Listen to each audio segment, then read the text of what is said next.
Honda Click 125. Dinala dito kay Boys Toys dahil halos pudpud na rin ang mga gulong nito.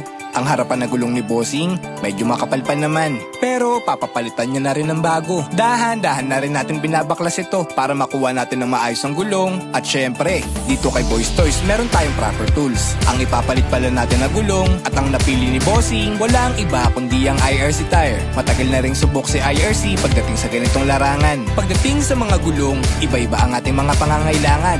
At syempre, ang ating mga hinahanap. Ang mga gulong ng IRC ay hindi lang basta stock tire. Ang bawat gulong nito ay ginawa ng Inoue Rubber Company, ay kilala rin sa kanilang gulong ng mga motorsiklo at mga bisikleta. At si IRC Tire ay palaging nakatutok sa quality at performance pagdating sa mga gulong. At natanggal na rin natin ang lumang gulong ni Bossing na halos mapupudpud na rin at paubos na rin ang linya. At napalitan na rin natin ito ng IRC Tire. Idinadaan din natin ito sa ating machine at ginagamitan ng proper tools para maiwasan din na magalusan o magasgas ang ating mga mugs. At dito kay Boys Toys, inaalagaan ng inyong mga motor. Sinasabi namin dito kung okay pa ba ang performance ng bawat pyesa. Original din at kilalang mga brand at talaga namang subok at pinag-aralan ang meron tayo dito kay Boys Toys. At dahan-dahan na rin natin tinatanggal ang likuran na gulong ng alaga ni Bossing na halos pudpud na rin at hindi na makita ang linya. At makikita rin natin dito na IRC tire pa rin ang dating gamit na gulong ni Bossing. At talaga namang subok na ito. At kaya IRC tire pa rin ang pinalit na gulong ni Bossing. Palagi nating tatandaan